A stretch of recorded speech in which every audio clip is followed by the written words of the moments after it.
Hello दोस्तों, welcome to the Buzz the Brave manga. आज हम ग्लोबल फ्रीज का नया चैप्टर कंटिन्यू कर रहे हैं जो मैंने आपके लिए इंग्लिश में रिवराइट किया है। पूरा विजुअल्स और एडिट्स मैंने खुद बनाया है ताकि एक्सपीरियंस स्मूथ रहे। ओरिजिनल मांगा को ऑफिशियल सोर्स से सपोर्ट जरूर करें। चलिए स्टार्ट करते हैं आज का chapter. Chapter 2627। The sin is immediate, the merit is for posterity. एक भाई झंगी, यहां संसाधनों का घनत्व, रिसोर्स डेंसिटी बस अविश्वसनीय है। लू रैंड की उत्साहित आवाज शैडो स्पेस से आई। वो परछाइयों में खाली नहीं बैठी थी। वो आसपास के ऊर्जा स्तरों में होने वाले उतार चढ़ाव की निगरानी और संसाधनों की खोज जारी रख रही थी। नतीजतन टाइनटोंग टावर में प्रवेश करने के बाद उपकरण की सभी रीडिंग चार्ट से बाहर ऑफ दी चार्ट्स चली गई। भाई झंगी, इस जगह में मंगल ग्रह की आंतरिक दुनिया के सोर्स का पूरा भंडार है। जैसा कि हमने कल्पना की थी, सभी अच्छी चीजें यही केंद्रित है। मुझे सच में नहीं पता कि वे इतने सारे संसाधनों का क्या करने वाले हैं। वहां देखिए, दुर्लभ धातु जमा क्षेत्र, रेयर मेटल डिपॉजिट एरिया, लिंग बी अयस्किनस, और वे बहती हुई चीजें जिनका मैं नाम नहीं ले सकती। अगर हम ये सब ले लें तो ये हमारे लिए न जाने कितने सालों तक उड़ाने के लिए काफी होगा। लू रैन इतनी उत्साहित थी कि उसकी आवाज कांपने लगी। ये असली खजाना था। एक पूरे ग्रह के संसाधनों को इकट्ठा करके वो आखिर करना क्या चाहता है? क्या आप एक सुपर प्लैनेटरी हथियार बनाना चाहते हैं, या आप एक नई दुनिया बनाना चाहते हैं? योजना बनाने में जल्दबाजी न करें। यांग जिंगसिन उसके पास खड़ी थी, सब कुछ उसी नजरिए से देख रही थी जिससे झंगी। उसकी निगाह भी गहरी हो गई। यहां की ऊर्जा संरचना स्वप्रसंचरण, सेल्फ सर्कुलेटिंग वाली है, जैसे कि एक जीवित स्थिति। कोई न कोई इन सब में हेरफेर कर रहा होगा। भाई झंगी, आपको सावधानी बरतने की जरूरत है। बेशक मुझे पता है, झंगी किसी भी समय युद्ध के लिए तैयार थे। अपने 3 सुपर युद्धपोतों द्वारा ले जाए गए स्काई सी फोर्ट्रेस के साथ, भले ही उनका सामना बाई लोंगजी के स्तर के प्रतिद्वंद्वी से हो, वे बिना किसी समस्या के बच सकते थे। आखिरकार अपनी ताकत के मामले में उन्होंने स्थानिक शक्ति, स्पेशल पावर के उच्च स्तर के अनुप्रयोग में महारत हासिल कर ली है, और उनके बचने की क्षमता एक नए स्तर पर पहुंच गई है। यहां तक कि व्हाइट ड्रैगन प्रिंस भी उन पर उतनी आसानी से काबू नहीं पा सकते जितना उन्होंने तब पाया था। झंगी ने ऊपर की ओर फैली अंतहीन संरचना की ओर देखा। टैक्सू बाथरोब उनके शरीर पर सांस लेने की तरह फैल और सिकुड़ रहा था। समय की सुई चुपचाप टिक टिक कर रही थी। उन 5 सेकंडों में जब वे भविष्य की भविष्यवाणी कर रहे थे, वे केवल स्थानिक बाधाओं, स्पेशल बैरियर्स की परतों के हल्के झटके देख सकते थे और वास्तविक अंत नहीं देख सकते थे। चलो ऊपर चलते हैं। अब जब हम यहां हैं तो अंतिम उत्तर ढूंढते हैं। देखते हैं कि क्या ये सभ्यता अभी भी जीवित है और इसका पतन क्यों हुआ। लू रैन के मार्गदर्शन में उन्होंने सबसे स्पष्ट धारा का पीछा किया। कई स्तरों को पार करते हुए पैरों के नीचे का इलाका धातु के प्लेटफॉर्म से नम मिट्टी में और ठंडे रंगों से गर्म हरियाली में बदल गया।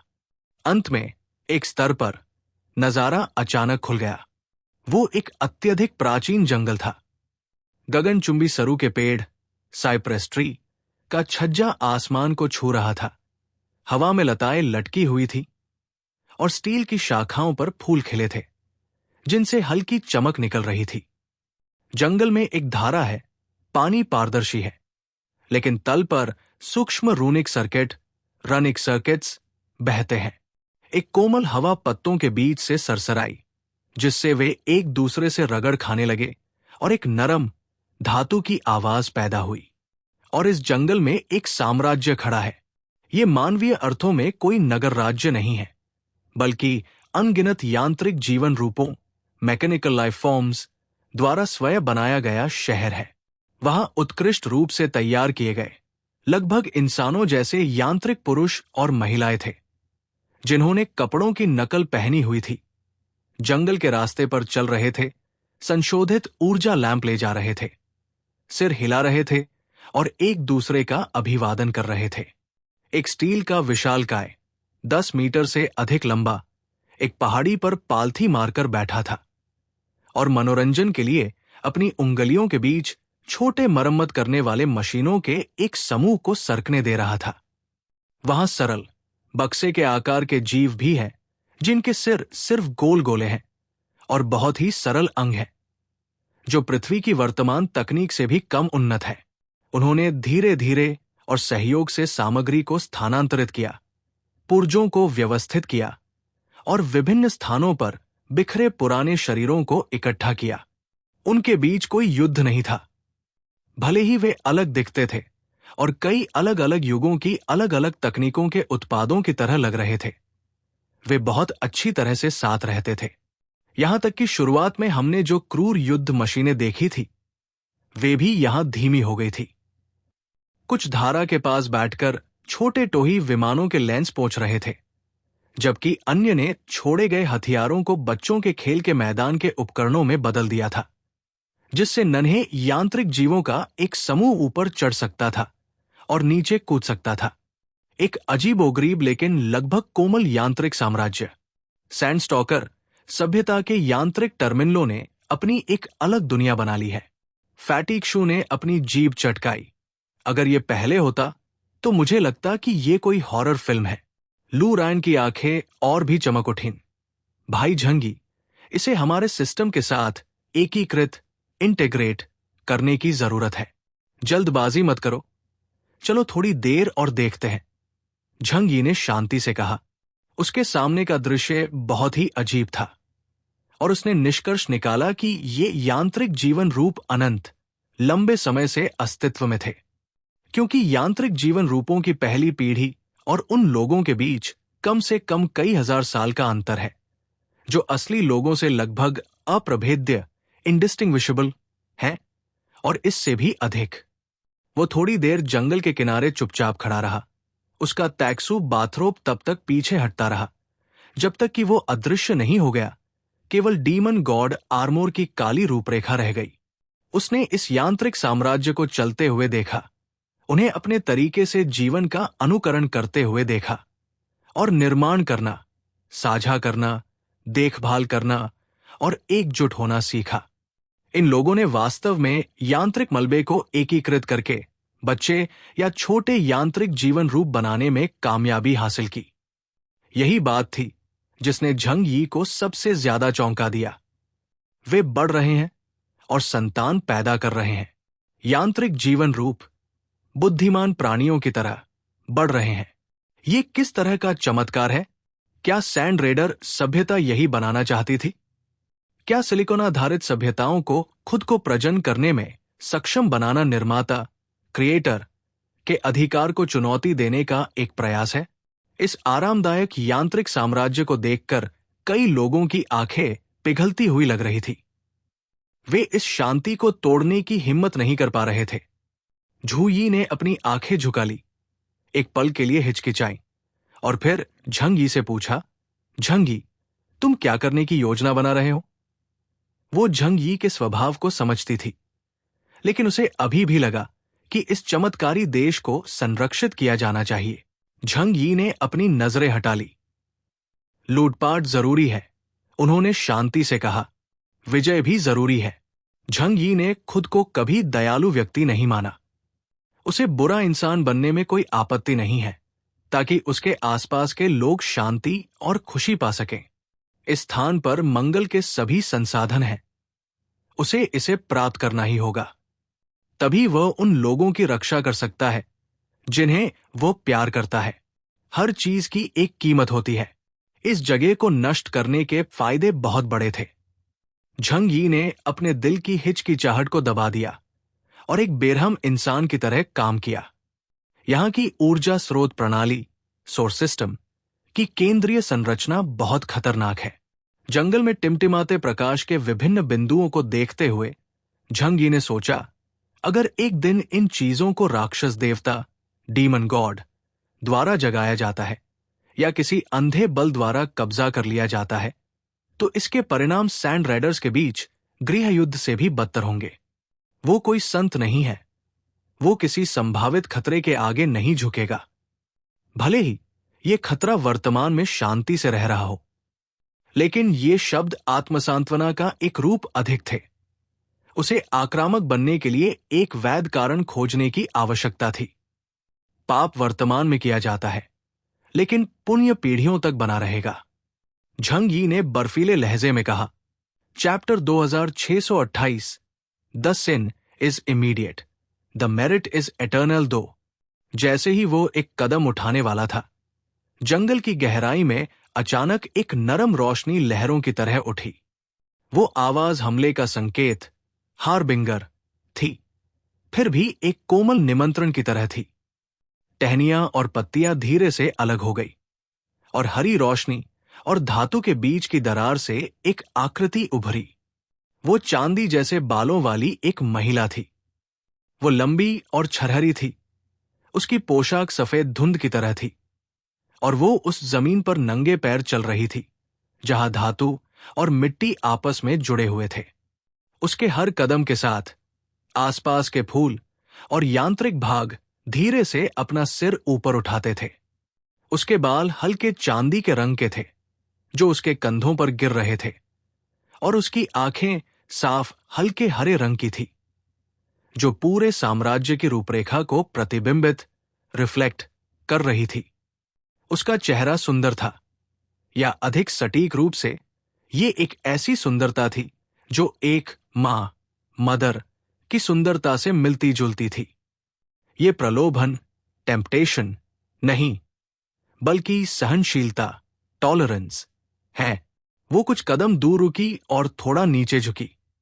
आपका स्वागत है अर्थ से आए यात्रियों। आवाज साफ थी, जिसमें दूर से आती एक हल्की गूंज थी।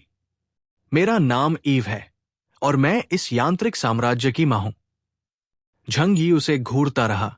उसकी पहली वृत्ति, इंस्टिंक्ट, उसे ऊपर खींचने की नहीं थी, बल्कि उसे चुपचाप महसूस करने, परसीव की थी। सेकेंड हैंड ऑफ टाइम के पास मारने के इरादे, किलिंग इंटेंट का एक स्वाभाविक पूर्वाभास होता है। फिर भी उसे उस व्यक्ति के शरीर से कोई मारने का इरादा महसूस नहीं हुआ। उससे जो निकल रहा था वो एक अत्यंत जटिल लेकिन शांतिपूर्ण आभा, ऑरा थी। वो किसी प्रोग्राम का ठंडा तार्किक प्रवाह नहीं है, बल्कि वो देखभाल और प्यार है जो एक वास्तव में जीवित प्राणी प्रकृति की सभी चीजों की ओर विकिरण, रेडिएट करता है। झंग यी सतर्क रहा, लेकिन उसने विनम्रतापूर्वक पूछताछ की, क्या आप एक यांत्रिक जीवन रूप, मैकेनिकल लाइफ फॉर्म हैं, या एक बुद्धिमान प्राणी, इंटेलिजेंट बीइंग? झंग यी बता सकता था कि वो मांस और खून से नहीं बनी थी। हालांकि उसका शरीर एक इंसान से अलग नहीं दिखता था, लेकिन ये इतना सुंदर और वास्तविक था कि अवास्तविक, अनरियल लगता था।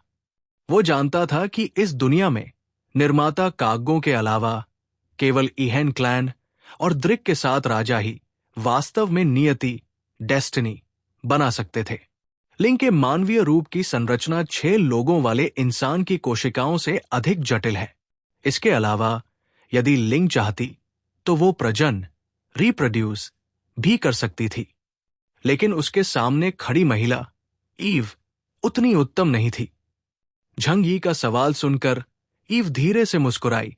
आप ऐसा कह सकते हैं। ये उत्तर बहुत अस्पष्ट, वेग है। एक यांत्रिक जीवन रूप एक यांत्रिक जीवन रूप है, और एक बुद्धिमान जीवन रूप एक बुद्धिमान जीवन रूप है। क्या वे दोनों माने जाते हैं, या ये किसी तरह की मध्यवर्ती स्थिति, इंटरमीडिएट स्टेट है? झंग यी को पता था कि नई ईव कितनी मजबूत थी, लेकिन वो किसी भी समय उस पर मुड़ने और भागने के लिए तैयार था। उसके चेहरे पर एक विनम्र मुस्कान आई। हम प्यार और शांति की तलाश में अर्थ से आए हैं। ईव ने उसे गहरी नजर से देखा, लेकिन उसके चेहरे की मुस्कान वैसी ही बनी रही। मैं पक्के तौर पर जानती हूं कि आप यहां क्यों आए हैं। किसी सभ्यता के अस्तित्व और विकास के लिए सबसे महत्वपूर्ण कारक उसके प्रजन और विकास के लिए आवश्यक संसाधन है। झंगी को अजीब लगा, लेकिन उसने सीधे तौर पर कहा, हमारी सभ्यता का विकास एक बाधा, बॉटलनेक तक पहुंच गया है, इसलिए हम नए संसाधनों की खोज में अंतरिक्ष में गए।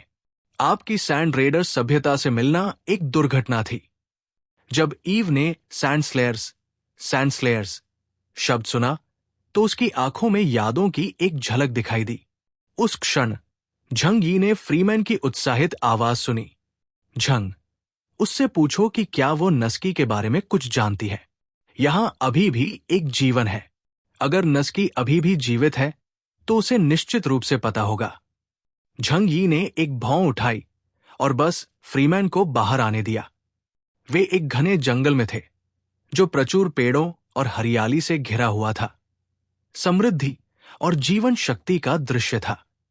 जैसे ही फ्रीमैन प्रकट हुआ, उसने उत्सुकता से ईव से एक प्रश्न पूछा, आदरणीय महिला, आप निश्चित रूप से सैंडस्टॉकर सभ्यता द्वारा छोड़ी गई एक ऋषि सेज होंगी। क्या आप नश्ची नाम की किसी महिला के बारे में कुछ जानती हैं? ईव ने फ्रीमैन को घूर कर देखा।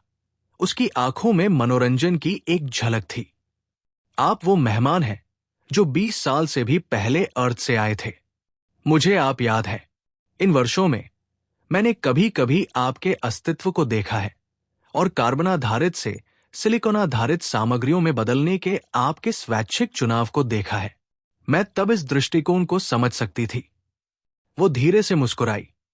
ये अफसोस की बात है, मैं उस सैंड रेडर सभ्यता की वंशज डिसेंडेंट नहीं हूं जिसे आप ढूंढ रहे हैं। मैं उनके द्वारा बनाया गया नया मानव, न्यू ह्यूमन बीइंग हूं, एक नए तरह का इंसान। झंगी इस बयान से बहुत हैरान नहीं था, लेकिन फ्रीमैन की आंखें आश्चर्य से फटी रह गई और डिस्प्ले स्क्रीन जटिल स्टैटिक के साथ टिमटिमा उठी। प्लैनेट एन पर पहुंचने के बाद 20 से अधिक वर्षों तक उसने अर्थ से संबंध पूरी तरह से तोड़ लिए थे और बाहरी दुनिया में होने वाली किसी भी चीज के बारे में कुछ नहीं जानता था। ईव ने शांति से जवाब दिया, मैं उनके द्वारा बनाई गई थी।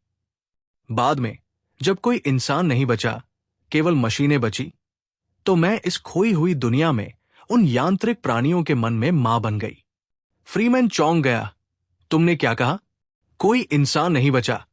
यहां की मूल जाति का क्या हुआ? प्लैनेट नेदरवर्ल्ड के वे इंसान।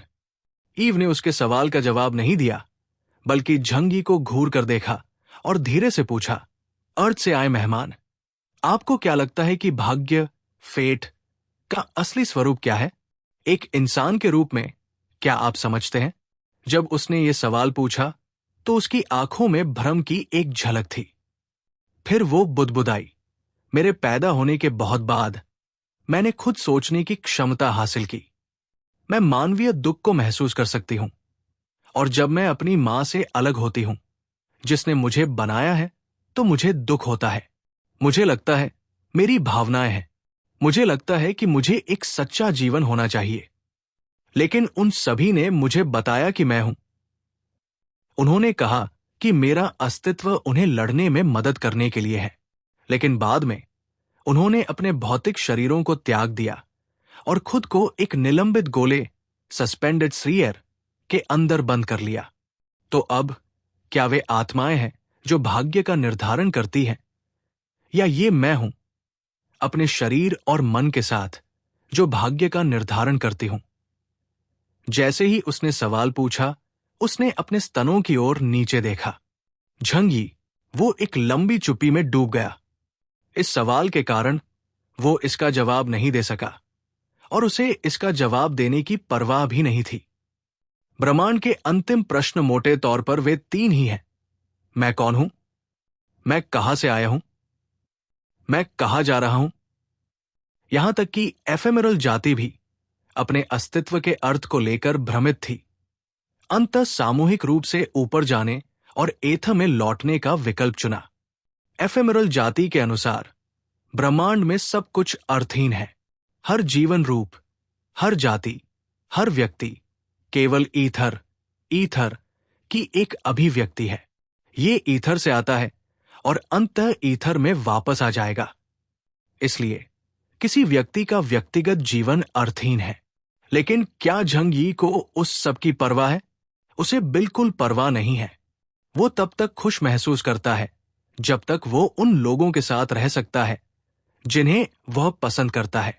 वो तब तक खुश महसूस करता है जब तक वो हर दिन खाने की मेज पर बैठ सकता है, भोजन का आनंद ले सकता है और अपने परिवार के साथ बातचीत कर सकता है।